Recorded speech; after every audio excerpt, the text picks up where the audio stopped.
Hey guys, in today's video I'm going to be showing you how you can get the Ember Set in Tears of the Kingdom. So to get the Ember Set, you have to go to 3 different caves. One cave being a pretty obvious cave, as I've mentioned it in like 4 different videos. And that's going to be the Cephala Lake Cave, which I'm actually at right now. From the shrine, the Kisiona shrine, and the stable, being the Foothills stable, just go up to the shrine, and behind it, behind the shrine, should be the Cephala Lake Cave,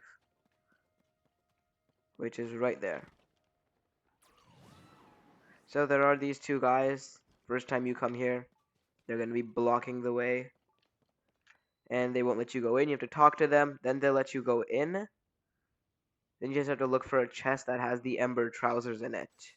For reference, the Ember trousers are basically what I'm wearing right now. It's going to say Ember trousers, they're not hard to find. So you can go in there and open every single chest you want. You don't have to. There's a dog right there, somewhere. Yeah, right there. There. If you give it meat just like any other dog at a stable, it'll show you where the chest is, but I still prefer looking for it like this because it's funny. Either way, you just kind of look for chests. I think it's right about here in this span. So looking at this wall, like walking right in and just straight right here, after you open up the chest and get the Ember trousers, the guys are gonna come back down and say, "What? How'd you find this? We've been looking for it for 20 years." And then one of the guys is just gonna kick open a chest that actually has that bottle in it. Reading this bottle, it's gonna be a note from Misko. If you don't know, Misko is basically the guy who sort of hides everything for you. But this note is gonna be related to the Fierce Deity set. That was actually the topic of my last video. So go check that out if you haven't seen it already. But after you've gotten the Ember trousers, you can now actually just head to the other locations. You can even do those ones first. You don't even have to come here first, because coming to this cave was mostly the point of the Fierce Deity set. After this, we're going to be making our way to our next cave, which is right here, the Goranbi River Cave, which is this one right here. Its closest shrine is going to be this one all the way over here, so it is a pain to get to, but you sort of have to do it. You can even just head on down from Goron Town. It's more ideal. So just head on over to this location. If you have it on your map, it's actually very simple to see. From the tower, you go straight down, and you're going to see these 2 lava puddles right here. One there, and one right there. That triangle, at the base of the triangle right there, is going to be the entrance of the cave. So just head on over there and be sure to have some heat resistance armor. So guys, I am now at the Gorambi River Lake Cave. So at the entrance of the cave, there is actually a monster camp. Well, not really a monster camp, just a group. So I'm actually on the wall that's directly above the cave. Something great that would be, or something great that it would be nice to have right now is going to be Majora's Mask. I have a video on that, so if you haven't seen that as well, be sure to check it out on how you can get Majora's Mask really quickly. It does look like this in case you don't know. And I also suggest turning your sages off so they don't randomly go into a fight, because even if I've never hit someone, they still randomly just go into battle time to time.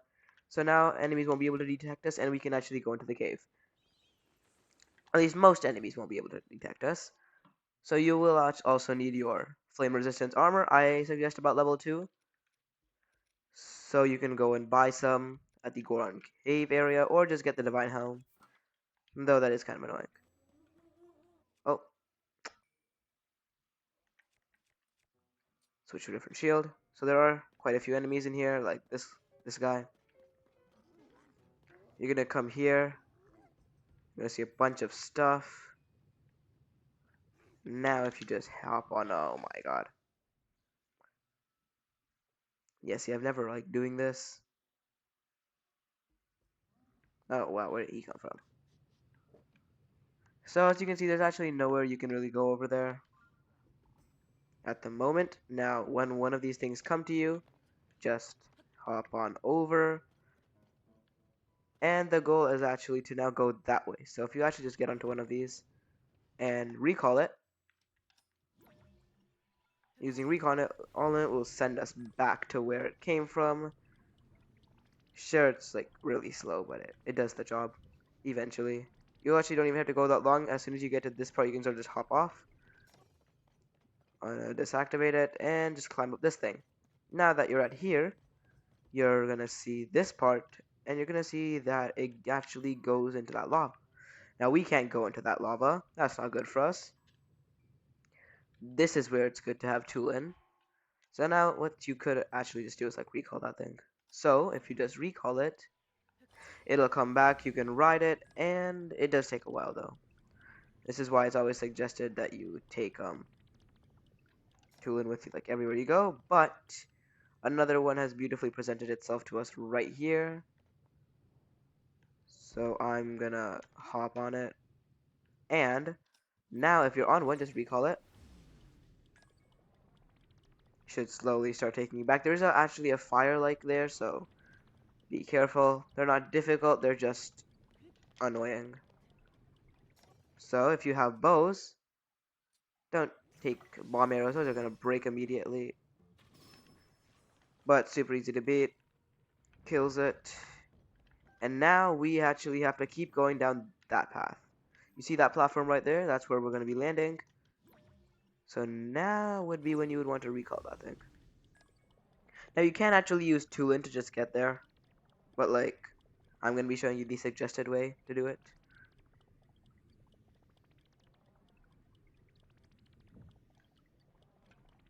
Now that was just for if there was nothing coming, but if there is just something coming, just sort of catch a ride. Watch out for that stalagmite.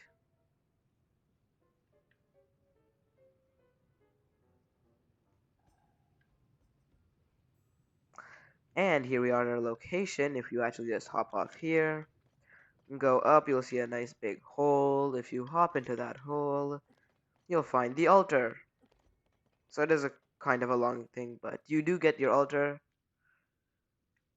which is going to have the second piece of the armor, which is going to be the fierce deity.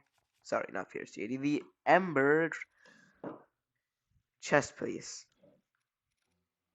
which is this. The ember shirt actually looks like that. Oh, and just so you know, the Ember set does have an ability where if you are in hot weather, it boosts your attack, which is what hot weather attack up is. So now if you do a spin attack, fire will come out. A regular attack won't really have fire.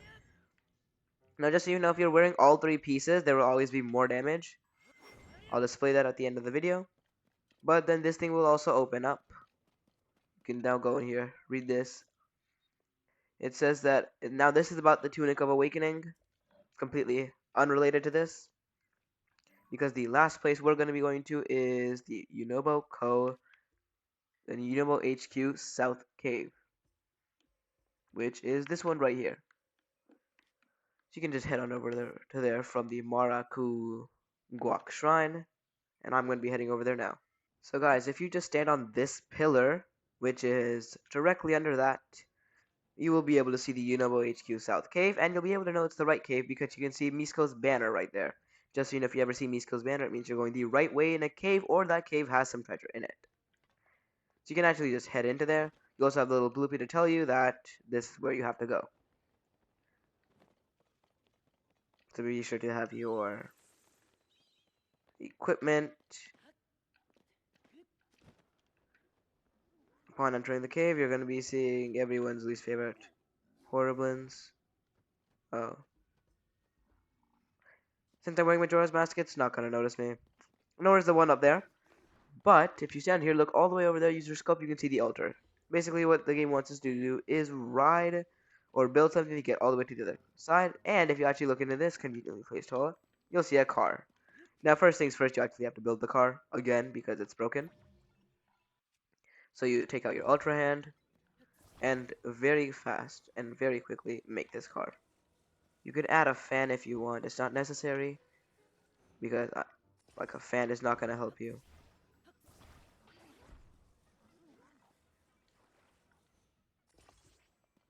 So that should be that. Now the last wheel is actually hidden up there.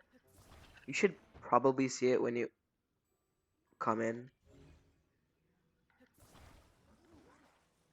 Now you really don't want to hit the horriblins on your way out, otherwise that's going to make this whole thing a lot more annoying, because now those idiots are going to try and like attack you. See, now that I've activated this thing, it's trying to kill me. Actually, no, it's actually just coming out. But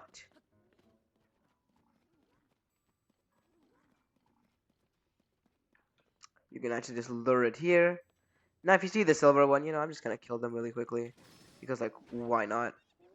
Kill this guy in like one shot. Finish the big guy off very fast. And voila, he's done.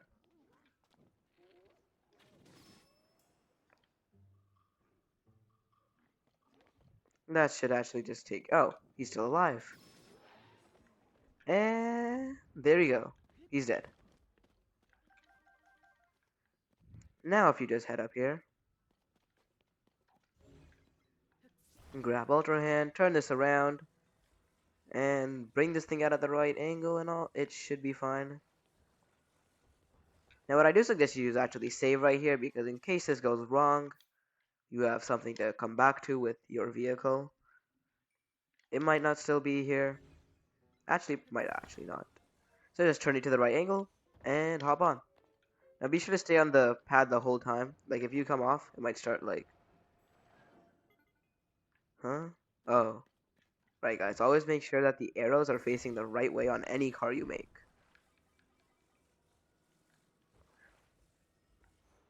This way we avoid confusion and awkwardly moving vehicles. Now if you activate it, it should just start going forward and into the lava. As you can see, one of the sides is kind of off, but it actually just works out perfectly. And we make it over to the other side. Simple as that. You can deactivate it and just hop off. And now you're going to be in here. This is going to be the ultra for the last piece of the armor, which is the Ember headdress. Probably one of the better looking of the three sets, being this one that looks like Nadra, this one that looks like Frosh, and this one that actually looks like Dinral, which I think is personally the best one. And as you can see, since we're in a hot environment, it's glowing. Usually it won't glow, it'll actually be white. But we're in a cave and it's hot, and just so you know, it has hot weather attack up like I said before, meaning since it's glowing, we can attack with fire. So as you can see, our radius for fire is much bigger now. We're doing a ton more damage. I'm going to put the last piece on just to show you guys. And with that, we now have level 3 hot weather attack. And we can create huge radiuses of attack. So if I go over here, it automatically activates these. And it's super useful. Say you're in a cave and there are tons of enemies near you, but you don't have anything to help you. Even 2 pieces, set them on fire, give you time to relocate, and get ready to attack them. But guys, that's going to be it for today's video. I do hope you've liked this, and do consider liking and subscribing.